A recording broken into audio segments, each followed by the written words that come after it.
హైదరాబాద్లో కుండపోత వర్షం కురిసింది. అర్ధరాత్రి నుంచి ఎడతెరిపి లేకుండా వర్షం కురుస్తూనే ఉంది. నగరంలోని చాలా ప్రాంతాల్లో ఇదే పరిస్థితి.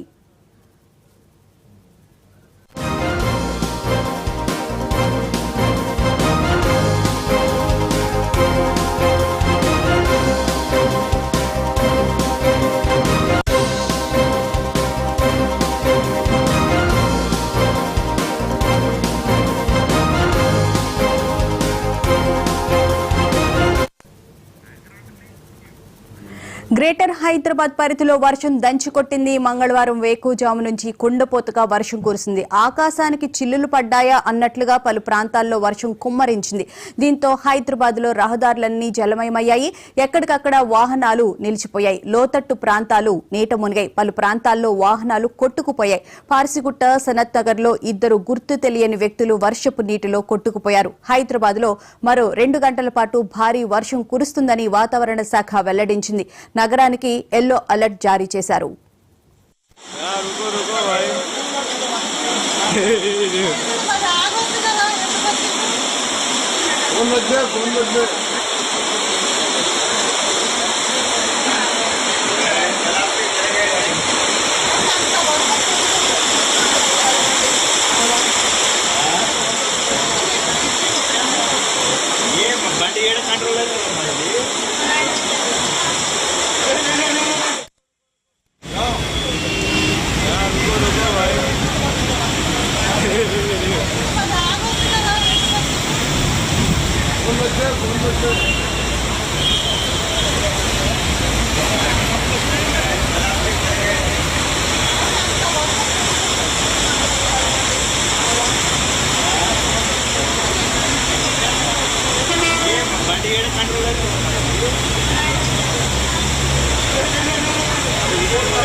గ్రేటర్ హైదరాబాద్ పరిధిలో వర్షాలు దంచి కొడుతున్నాయి. దీనికి సంబంధించిన పూర్తి వివరాలను మా ప్రతినిధి సందీప్ లైవ్ లో అందిస్తారు. సందీప్, చెప్పండి, వర్షాలు తెల్లవారుజాము నుంచే బాగా పడుతూ ఉన్నాయి. కొన్ని లోతట్టు ప్రాంతాల్లో ప్రజలు కూడా చాలా ఇబ్బందులు పడుతూ ఉన్నట్లున్నారు. అధికారులు ఎలాంటి జాగ్రత్తలు తీసుకుంటున్నారు? నిన్న మధ్యాహ్నం నుండి కూడా హైదరాబాద్లో భారీ వర్షాలు పడుతున్నాయి. దాదాపుగా చూసుకున్నట్టయితే ఇటు సికింద్రాబాద్లో 12 సెంటీమీటర్ల వర్షపాతం, అలాగే ఎల్బీనగర్లో 12, కొన్ని ప్రాంతాల్లో 10, మోస్తారుగా చూసినట్టయితే అన్ని చోట్ల కూడా 10 సెంటీమీటర్ల పైనే కూడా భారీ వర్షపాతం నమోదైంది. ఇప్పటికే వాతావరణ శాఖ అధికారులు కూడా దాదాపు 5 రోజుల పాటు కూడా ఇటు హైదరాబాద్కు భారీ వర్ష హెచ్చరికలు కూడా చేశారు. కొన్ని జోన్లను కూడా రెడ్ అలర్ట్, అలాగే కొన్ని జోన్లను ఆరెంజ్ అలర్ట్. తెలంగాణకు సంబంధించి ఇటు ఖమ్మం, అలాగే ఆదిలాబాద్, నిజామాబాద్ జిల్లాలకు సంబంధించి కూడా రెడ్ అలర్ట్ జారీ చేశారు. అలాగే వరంగల్, ఇటు మెదక్, ఇటు చూసుకున్నట్టయితే ఇటు రంగారెడ్డికి సంబంధించి ఆరెంజ్ అలర్ట్. ఎందుకంటే ఇటు హైదరాబాద్కి కూడా రెడ్ అలర్ట్ జారీ చేశారు. ఇప్పటికే జిహెచ్ఎంసీకి కూడా భారీ వర్షాల కారణంగా కూడా ఇటు మూసీ పరివాహక ప్రాంతానికి సంబంధించినటువంటి వారిని అందరికీ కూడా ఒక వేరే ప్రాంతాలకు కూడా తరలించడం జరిగింది. ఎందుకంటే భారీ వర్షాలకు కూడా ఆ ఇండ్లు కూలిపోయే అవకాశం ఉంది. ఎందుకంటే పాత ఇండ్లలో ఉండేవారిని నివసించే వారిని కూడా వేరే నివాస సముదాయాలకు కూడా తరలించడం జరిగింది. ఇప్పటికే డిజాస్టర్ టీం కూడా మొత్తం కూడా ఇప్పటికే ఈ పనిలో నిమగ్నమైంది. పూర్తిగా ఈ రోజు కూడా అది భారీ వర్షపాతం కూడా నమోదయ్యే అవకాశం ఉందని చెప్పుకోవచ్చు. మనం ప్రస్తుతం హుస్సేన్ సాగర్ వద్ద ఉన్నాం. ఇక్కడ చూసే హుస్సేన్ సాగర్ కూడా నిండు కుండలా మారింది. ఎందుకంటే 2 రోజుల నుంచి కూడా హైదరాబాద్లో భారీ వర్షాలు ఉన్నాయి అని చెప్పేసి కూడా వాతావరణ శాఖ హెచ్చరించింది. మరో 3 రోజుల పాటు కూడా హైదరాబాద్కు భారీ వర్ష సూచన ఉంటుందని కూడా చెప్పుకోవచ్చు.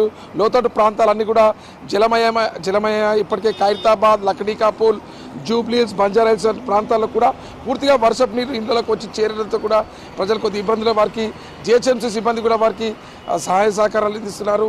జిహెచ్ఎంసీ కమిషనర్ కూడా రాత్రి కూడా కమిషనర్ కార్యాలయం ఉండి కూడా పూర్తిస్థాయి పర్యవేక్షణ సంబంధించిన అధికారుల బృందంతో కూడా సమీక్ష నిర్వహిస్తున్నారు. ఎందుకంటే ఇలాంటి ప్రాణ నష్టం, ఆస్తి నష్టం కాకుండా ఉండేది కూడా అన్ని పర్యవేక్షిస్తున్నారు. ఎందుకంటే రాబోయే 3 రోజుల్లో కూడా మరింత వర్షపాతం నమోదై భారీ వర్షాలు కూడా కురిసే అవకాశం ఉందన్న నేపథ్యంలో కూడా అన్ని జిల్లాల యంత్రాంగాలతో కూడా ఇప్పటికే చీఫ్ సెక్రటరీ శాంతికుమార్ కూడా వారితో కలెక్టర్తో కూడా వీడియో కాన్ఫరెన్స్ నిర్వహించారు. పూర్తిగా అందరూ అలర్ట్ ఉండాలి. ప్రభుత్వం యంత్రాంగం పూర్తి స్థాయిలో కూడా నియంత్రణ. ఎందుకంటే గతంలో చూసుకున్నట్లయితే ఖమ్మం సంబంధించి పెద్ద ఎత్తున కూడా భారీ వర్షాల దగ్గర ప్రాణ నష్టం జరిగింది. నిత్యావసర సరుకులకు కూడా ఇబ్బంది కలిగింది. ప్రజా రవాణా కూడా వ్యవస్థ కూడా పూర్తిగా ఆగిపోయిన నేపథ్యంలో కూడా పూర్తిగా డిజాస్టర్ టీం కూడా అంతా కూడా ఎప్పటికప్పుడు కూడా వర్షపు నీటికి సంబంధించి రూట్స్ అన్ని కూడా క్లియర్ చేయాలి.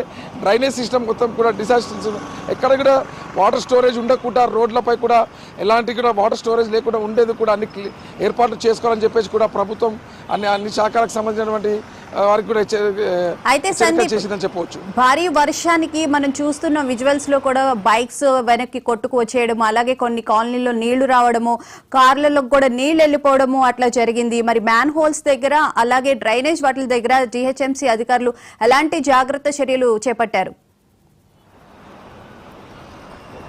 అంటే ముఖ్యంగా చూసుకున్నట్లయితే నిన్న సాయంత్రం వరకు మాత్రం 7 సెంటీమీటర్ల వర్షపాతం నమోదైంది. రాత్రి ఒక్కసారిగా కూడా వర్షపాతం ఎక్కువగా పెరగడంతో కూడా దాదాపుగా 5 సెంటీమీటర్ల వర్షపాతం అంటే 12% వర్షపాతం నమోదైంది. ఆ నేపథ్యంలో కూడా కొన్ని చోట్ల కూడా ఇటు లక్డీకాపూల్, బంజారాహిల్స్ ప్రాంతాలకు సంబంధించినటువంటి ఈ లోతట్టు ప్రాంతాలు, ఖైరతాబాద్ సంబంధించి ఇవన్నీ లోతట్టు ప్రాంతాలు. ఆ లోతట్టు ప్రాంతాలకు కూడా ఇల్లు వర్షం నీరు వచ్చడం జరిగింది. రోడ్లన్నీ కూడా జలమయ్యాయి. అయితే ముఖ్యంగా గతంలో ఈ సెప్టిక్ ట్యాంక్స్ మాన్యువల్ సంబంధించి కూడా అవి తెరుచుకునే విధంగా ఉంటుండే. అయితే వాటిపై కూడా ప్రభుత్వం కొద్దిగా క్లియర్గా ఉంది. అధికారులు కూడా అవి తెరుచుకోకుండా ఉండేందుకు అవి దగ్గర ఒక సిగ్నల్స్ బోర్డ్స్ కూడా ఏర్పాటు చేశారు. అయితే ముఖ్యంగా కూడా ఈరోజు కొన్ని ప్రైవేట్ ప్రభుత్వ పాఠశాలకు కూడా సెలవులు ప్రకటించడం జరిగింది.